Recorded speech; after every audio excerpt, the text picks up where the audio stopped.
നിങ്ങളുടെ ലൈഫിൽ ഓരോ സ്റ്റെപ്പ് മുന്നോട്ട് പോകാൻ ട്രൈ ചെയ്യും തോറും നിങ്ങളുടെ പഴയ self, your old self will always try to call you back. But it's your responsibility to don't answer.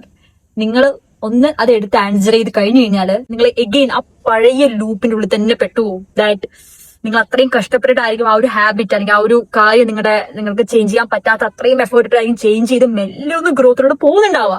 But ആ ഒരു കംഫർട്ട്, ആ ഒരു പഴയ സെൽഫ് വിളിക്കുമ്പോഴേക്കും നിങ്ങൾ അതിന്റെ കൂടെ ആ ഒരു മനസ്സ് ചാഞ്ഞങ്ങോട്ട് പോയി കഴിഞ്ഞു കഴിഞ്ഞാൽ ഒരിക്കലും ചേഞ്ച് ചെയ്യാൻ പറ്റാത്ത ലെവലിൽ ആ ലൂപ്പിൽ തന്നെ നിങ്ങൾ കിടന്ന് തിരിഞ്ഞുകൊണ്ടേയിരിക്കും. ലൈഫിൽ എന്തൊരു കൈൻഡ് ഓഫ് ലെവലപ്പ് നിങ്ങൾ ചെയ്യുമ്പോഴും നിങ്ങളുടെ ഒരു പഴയ സെൽഫിനെ നിങ്ങൾ മാറ്റി നിർത്തി നിങ്ങളൊരു പുതിയ വേർഷൻ ആക്കിയിട്ടായിരിക്കും, അതുകൊണ്ട് നിങ്ങൾ ആയതുകൊണ്ടായിരിക്കാം നിങ്ങൾ ആ ഒരു പെർട്ടിക്കുലർ കാര്യം അച്ചീവ് ചെയ്യുന്നുണ്ടാവുക. അതായത് എപ്പോഴും ഭയങ്കര ലേസി ആയിട്ട് നിൽക്കുന്ന ഒരു വ്യക്തി, പക്ഷെ ആ വ്യക്തി അതിന് ഓവർകം ചെയ്യാൻ ട്രൈ ചെയ്യാണ്, എഫേർട്ടഡ് ആണ്, എക്സാമിന് നല്ല മാർക്ക് മേടിക്കുകയാണ്, അല്ലെങ്കിൽ ബിസിനസ് ചെയ്ത് നല്ല ഗ്രോത്തിലോട്ട് പോവാണെങ്കിൽ സോഷ്യൽ മീഡിയ കയറ്റിക്കൊണ്ടുവരാണ്, അല്ലെങ്കിൽ എന്തൊരു കാര്യമായിക്കോട്ടെ, ആ വ്യക്തി ചെയ്യുന്ന എന്തൊരു പർട്ടിക്കുലർ കാര്യം ആ വ്യക്തി ഗ്രോത്തിലോട്ട് കൊണ്ടുവരുന്നത് അവന്റെ പഴയ സെൽഫിനെ അവൻ അത്രയും കഷ്ടപ്പെട്ട് മാറ്റി നിർത്തി അവനെ ഡെവലപ്പ് ചെയ്തിട്ടായിരിക്കും ആ ഒരു ഗ്രോത്തിലോട്ട് കൊണ്ടുവരുന്നുണ്ടാവുക. എങ്ങാനും അവിടെ റിസൾട്ട് വന്ന് കുറച്ച് സക്സസ് ഒക്കെ കണ്ട് ആ വ്യക്തി ഭയങ്കര സന്തോഷത്തോടെ ഇരിക്കുമായിരിക്കും. അതേസമയം ഈ സാധനം നമ്മളെ വിട്ട് പോകണമെന്നില്ല, കാരണം അത്രയും വർഷത്തോളം നമ്മൾ കൊണ്ടുവന്നൊരു സാധനമാണ് നമ്മുടെ ആ ഒരു പഴയ വേർഷൻ എന്ന് പറഞ്ഞു കഴിഞ്ഞാൽ. അപ്പൊ ഒറ്റയടിക്ക് നമ്മൾ വിട്ടൊന്നും പോകത്തില്ല.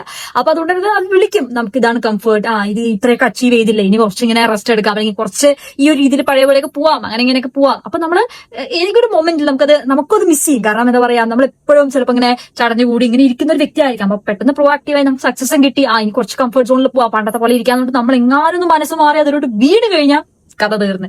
ഞാൻ എന്റെ എക്സാമ്പിൾ വെച്ചിട്ട് പറഞ്ഞുതരാം. ഞാൻ 75 ഹാർഡ് കംപ്ലീറ്റ് ചെയ്ത് ആ ഒരു 75 ഡേയ്സിലാണ് സത്യം പറഞ്ഞാൽ 38 kg ഉണ്ടായിരുന്ന ഞാൻ 50 കിലോ വെയിറ്റ് റീച്ച് ആയ.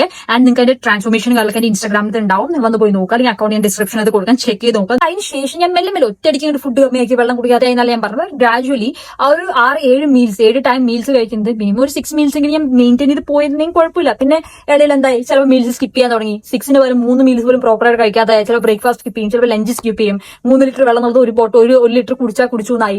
അപ്പൊ ആ ഒരു രീതിയിൽ എന്താ പറയാ, ആ ഒരു ഈസി പീസിൽ എനിക്ക് വെയിറ്റ് ഇനിയും താഴോട്ട് പോകണം എന്ന് പറഞ്ഞിട്ടല്ല, പക്ഷെ ആ ഒരു കംഫർട്ടിലോട്ട് അറിയാതെ ഇങ്ങനെ മെല്ലെ പോയപ്പോൾ ഇപ്പൊ 2-3 മാസം കഴിയുമ്പോൾ ഇപ്പൊ 50 കിലോ ഇപ്പൊ എന്റെ വെയിറ്റ് വെറും 44 കിലോ ആണ്. അതായത് 6 കിലോ കമ്മിയായി. മനസ്സിലാക്കാൻ ലൈഫിൽ കയറാൻ എത്രത്തോളം എളുപ്പമാണോ അതിനേക്കാളും 100 ഇരട്ടി എളുപ്പമാണ് താഴോട്ട് ഇറങ്ങാനായിട്ടും. അപ്പൊ കയറുന്നതിന്റെ കൂടെ തന്നെ അത് മെയിൻറ്റെയിൻ ചെയ്ത് കൊണ്ടുപോകാനുള്ള ഒരു കാപ്പബിലിറ്റി കൂടി നമ്മുടെ മൈൻഡിൽ അല്ലെങ്കിൽ നമ്മൾ ഡെവലപ്പ് ചെയ്യണം. അതെല്ലാം നമ്മുടെ ഒരു മൈൻഡിന്റെ ഒരു ഗെയിമാണ്. നമ്മള് അത് ആ പഴയതിലോട്ട് വീഴാതിരിക്കാനുള്ള ഒരു മെന്റൽ കാപ്പബിലിറ്റി അല്ലെങ്കിൽ ആ ഒരു മെന്റൽ ടഫ്നെസ് നമ്മൾ ഡെവലപ്പ് ചെയ്ത് എടുത്തു കഴിഞ്ഞാൽ തിങ് ഈസ് ബെറ്റർ. സോ എനിക്ക് ഒരു വീഡിയോ എന്തായാലും ചെയ്യണം തോന്നി.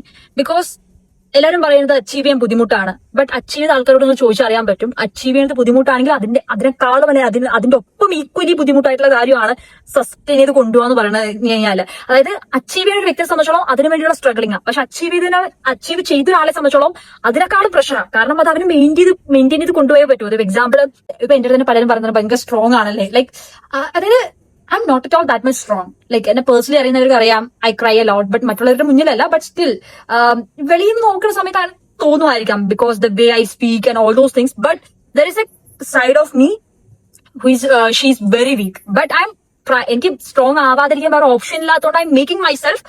എനിക്കൊരു ബൗണ്ടറി ഉണ്ട്, അവിടെ ഞാൻ സ്ട്രോങ് ആയിട്ട് എന്നെ പ്രൊജക്ട് ചെയ്യുന്നതാവാം. അപ്പൊ ഒരു സ്ട്രോങ് ഒരു ലേബിൾ വന്നു കഴിഞ്ഞാൽ നമുക്ക് ഒരിക്കലും പിന്നീട് അവിടെ ഒരു വീക്ക് ആയിട്ട് നമ്മുടെ വീക്ക് സൈഡ് നമുക്ക് കാണിക്കാൻ പറ്റത്തില്ല. Because people are think that ആ ഒരു ഇമേജ് നമ്മൾ ബ്രേക്ക് ചെയ്യാൻ ആരും ഇഷ്ടപ്പെടത്തില്ല ആ ഒരു രീതിയിൽ. അപ്പൊ നമുക്ക് എന്തൊരു കാര്യം ആയിക്കോട്ടെ അച്ചീവ് ചെയ്ത് കഴിഞ്ഞ് കഴിഞ്ഞാലും അതേപോലെ അതിനെ മെയിൻറ്റെയിൻ ചെയ്ത് കൊണ്ടുപോകണമെങ്കിൽ അതിനനുസരിച്ചുള്ള ബുദ്ധിമുട്ടും കാര്യങ്ങളുണ്ട്. അതിനനുസരിച്ചുള്ള എഫേർട്ട്, ബുദ്ധിമുട്ടെന്ന് പറയാൻ പറ്റില്ല, അതിനനുസരിച്ച് എഫേർട്ട് ഇടണം. സോ ഇപ്പൊ വെയിറ്റ് ഗെയിനിങ്, ഇപ്പൊ നിങ്ങൾ ഒരുപാട് പേര് അതിനുവേണ്ടി വെയിറ്റ് ചെയ്തിരിക്കുന്നുണ്ടാവും ആ ഒരു വീഡിയോസിന് വേണ്ടി, നാളെ മുതൽ വരും. അപ്പോ വെയിറ്റ് ഗെയിനിങ് ആയിക്കോട്ടെ, വെയിറ്റ് ഗെയിനിങ് മാത്രം സ്പെസിഫിക് ആയിട്ട് പറയുന്നില്ല. ബട്ട് എന്തൊരു കാര്യം, if you are achieving it, whatever you are doing, if you achieved it, then value it. അതിനുശേഷവും എഫേർട്സ് കീപ്പ് ചെയ്യുക, കൊണ്ടുപോവുക.